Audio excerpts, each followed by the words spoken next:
আসসালামু আলাইকুম ভাইয়া এবং বোনেরা, আপনারা আশা করি ভালো আছেন। আমি একটা জিনিস বুঝলাম না, মানে আপনারা, মানে যখনই আমি ফেসবুকে ঢুকি, ফেসবুকের থেকে যখন দেখতেছি হিরো আলম, তারপরে জায়েদ খান, এখন নতুন করে আরেকটা হয়েছে কি ফুড আপি, এই তিনজনের এই ভিডিওগুলো আমার এই বুঝতেছি না, মানে এদের ভিডিওগুলো আপনারা কেন যে লাইক কমেন্ট করেন। আর এটা তো মানে গুগল তো মানে অ্যালগোরিদম যে 0 আর 1 বোঝে। আপনি গালি দিলে কিন্তু ওর এটা আরো আরো মানে ভিউ হইব। কথা বুঝতে পারছেন? আর সবচেয়ে ভালো করে রিফুট করেন আপনারা। আপনারা এগুলা দেখেন। আর এগুলার অত্যাচার মানে আজকে একদিন দুই দিন না, মানে এই 5-7 বছর মানে একটার পর একটা বাইরেছে। এখন প্রথম হিরো আলম অনেকদিন যাবত পাগলামি যা করতেছে, এরপরে বাইরেছে এই যে জায়েদ খান।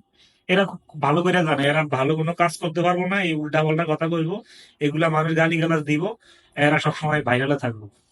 এদের কাজ দিয়েছে, এদের যোগ্যতাই এতটুকু পর্যন্ত।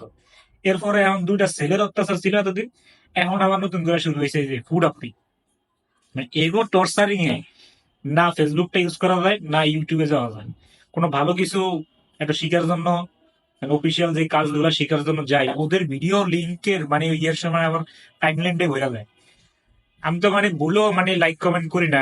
এখন দেখা গেছে আমি শুধু রিপোর্ট মারি, এই সমস্ত ভিডিওগুলো রিপোর্ট মারাটাই বেটার।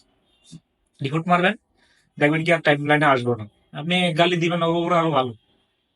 হ্যাঁ, একটা ফেসবুকে বা ইউটিউবে আপনি ডিসলাইক করবেন, এটা কিন্তু ওর মানে প্রোফাইল আরো মানে ভারী হয়। কথা বলছেন, ভালো জিনিসগুলোতে আপনারা অ্যাপ্রিসিয়েট করেন। যে সমস্ত যারা ভিডিওগুলো করে, হ্যাঁ, যারা কন্টিনিউ করে ভালো ভালো কাজগুলো, আপনার ওদের চ্যানেলগুলো সাবস্ক্রাইব করে রাখেন, ওদের পেজগুলোতে ফলো দিয়ে রাখেন। আর যেটা মানে উল্টা পাল্টা করবো, হ্যাঁ, ওইটা হচ্ছে যে আপনার রিপোর্ট মারা দিবেন। নিজে করবেন, আরো আশপাশে যারা থাকবো এদেরকেও দিয়ে রিপোর্ট মারাই দিবেন। আর যদি আপনার রুচি যদি থাকে মানে এই যে দুর্ভিক্ষের মতন, ঠিক আছে, তাহলে আপনি ওদের ভিডিওগুলো দেখবেন, লাইক কমেন্ট করবেন, শেয়ার করবেন। হ্যাঁ, এটা যদি আপনার রুচি যদি ওদের মতন যায় তাহলে করবেন। মানে আমি বুঝলাম না, মানে ওর যা ইচ্ছা তা করতেই আছে, বলতেই আছে। এই যে মানে যে শুরু হইছে এই ফুড আপি একটা মানে কি, এর নাম দিছে আবার আপ্পি, মানে আর নাম খুঁজা হয়নি। হ্যাঁ, এর নাম আর খুঁজা পায় না। এই রেস্টুরেন্টে যাইবো, বিভিন্ন জায়গা খাইবো, হ্যাঁ, খায়া আবার ভিডিও গুলো ছাড়বো, রিভিউ দিব, টাকা নিবো। ও ওর জায়গা থেকে সাকসেস। হিরো আলম ওর জায়গাতে সাকসেস, জায়েদ খান ওদের জায়গাতে সাকসেস। কিন্তু ওর একা সাকসেসের জন্য হাজার মানুষ যে কষ্টে আছে, লাখ মানুষ যে অসুবিধা আছে, মানে কর্তৃপক্ষ নাই মনে হয় না এদেরকে দেখার জন্য। এটা চিড়িয়াখানাটা না, এটা আছে না পাবনা মেন্টাল হসপিটাল, এত মেন্টাল হসপিটাল থাকতে এদেরকে কেন নিয়ে মানে ভর্তি করে না, আমি এটা বললাম না। তিনোটার বাইন্দা একসাথে, মানে হয় বুড়িগঙ্গা নদীতে হলাম দরকার, কোনো হসপিটালে এদের ভালো একটা ট্রিটমেন্ট দরকার।